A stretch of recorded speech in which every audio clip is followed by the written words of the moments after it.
Hi, it's Di from Refurbies, and in today's video I'm going to show you the methods and the techniques that I use to try and minimise the brush strokes in my finish. That being said, I think if you're going to use a paintbrush, you're probably unrealistic to expect that you will get a flawless finish because you're essentially dragging something over the top of a surface. So you are going to see marks from that. You can absolutely minimise it and make it very difficult to see any brush strokes.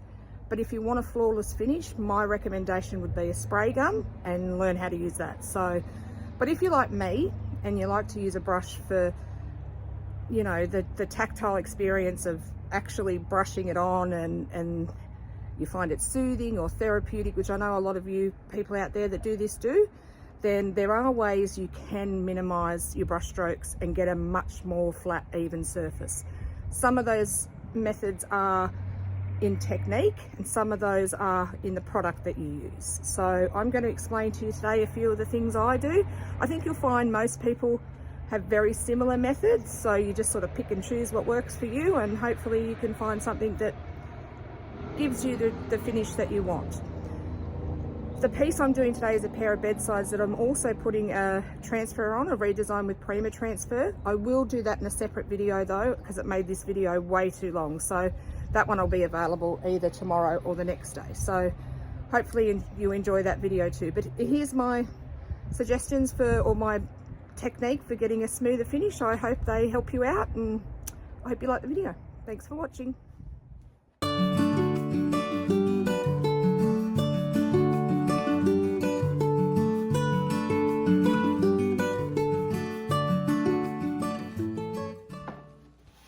So first things first, we need to prep our piece. The way we prep is we either sand it completely or we scuff sand it and then we wash it. We scuff sand to take the shiny off and to give the paint a nice, good surface to adhere to.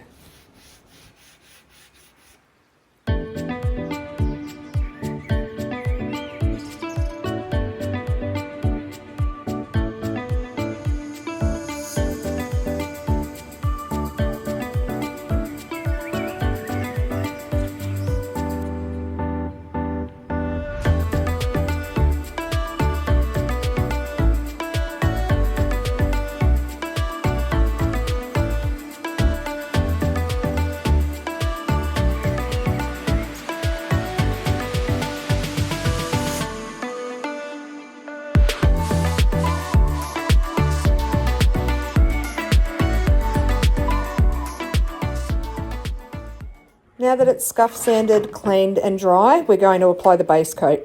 When I do drawers, I like to use a rounded brush, a detail brush with a round top. The reason I like to use this type of brush is because it just cuts a clean line over the edge. You know how all drawer fronts have sort of an edge to them? Well, a round brush will cut a nice clean line over the edge, and that way you won't need to tape anything, and it's just really tidy and nice. So also a good, if you're using mineral paint, a good synthetic brush. Don't use a cheap brush because you'll get a cheap result. So here I am painting the drawer front and using a round detail brush, which we've already covered. Now when I paint anything, I'll cut in the edges first, or the trim, and any paint that goes over the top of the trim there onto the front panel, I will pat that down or pull that down in the direction that my final brush stroke is going to go in, and that way my brush strokes aren't going in two different directions. And even though it's almost impossible to eliminate brush strokes if you're going to use a brush, if they're all going in the same direction, they're a lot less visible.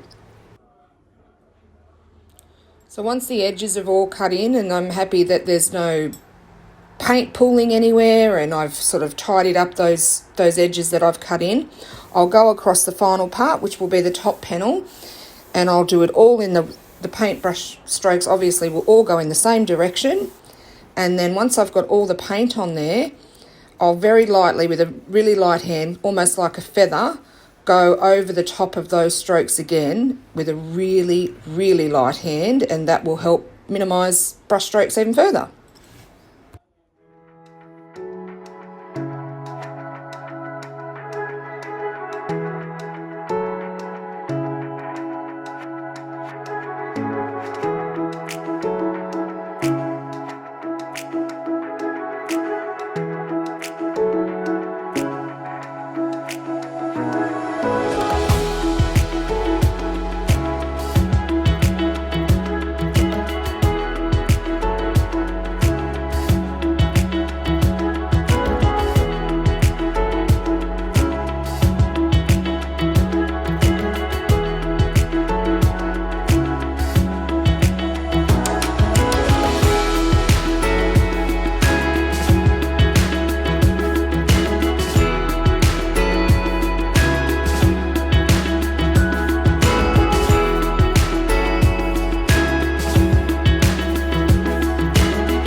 Moving on to our first coat now. It's been a couple of hours and the base coat has dried and is ready for the first coat of paint. I'm using Pureco's, one of their new colours in the silk finish called Sugarcane. It's kind of like a really beautiful soft sage, I would say.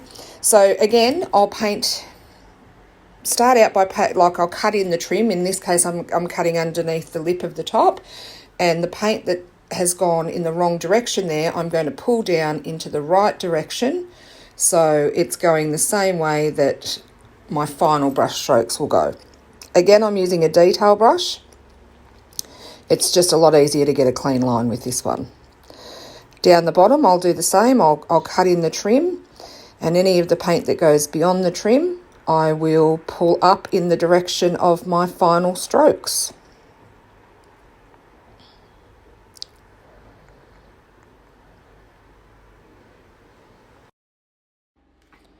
Now, just like I mentioned before about using a good quality synthetic brush, use a good quality paint.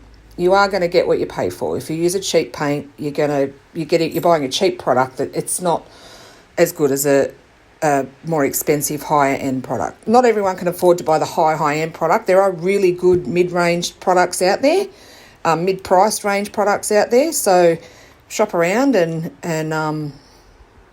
but yeah, if you can afford it, spend a little bit more, get a decent paint, and you'll get a much better finish. If you buy one of these beautiful paints, like I think Pureco, another one would be Carts and Millie, and I think Fusion has the same properties as well. They're all self-leveling paints. My opinion could be a little bit biased because I am a Pureco stockist, but the reason I'm a Pureco stockist is because I really like the product. None of them self-level as well as Pureco Silk Finish does. So that would be my choice. Again, I'm a stockist of this paint, so I don't know if you can call that an unbiased opinion, but I stock it because I love it. Now, you'll notice that I sort of advance on the last part that I painted and put the paint down and then pull it back. The reason I do that is if I go straight over the top where I first finished, I'm kind of building up paint in a spot that's already got paint on it. So I jump ahead a bit of myself and start the paint down there, and it goes on heavier there, but you pull it back, and then when you go ahead again and you put some paint down ahead of where you finished, you're pulling that back too. So it's kind of a little bit more economical with your paint, and it also doesn't have spots where you've got a lot more build up than others. I really have trouble explaining this, so I hope it makes sense. So I jump ahead of where I finished and I pull the paint back to make it smoother, more even, and to make my paint go further.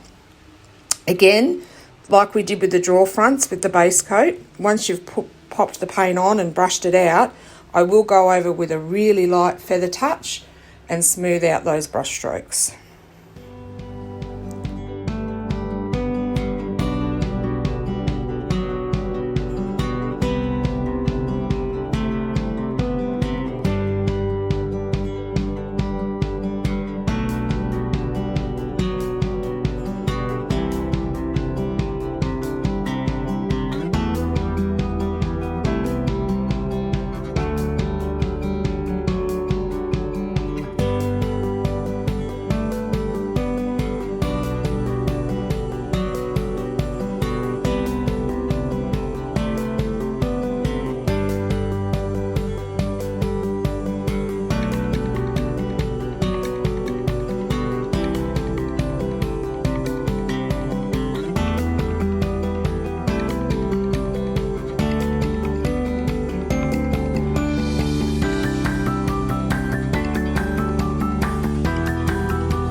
Onto the top now, and I'll do this with the same principles as I did the body and the drawer fronts. I'll cut in the edges or the trim and do that first.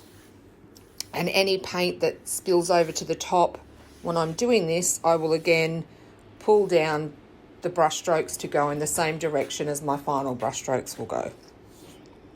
Again, I'm using the same round detail brush. This is a really good brush for doing smaller things and getting clean lines. I am hoping that my favourite paint brand, Wink Wink Nudge Nudge, will be stocking or bringing in some round detail brushes with round tips soon, hopefully, fingers crossed. But we'll just have to wait and see.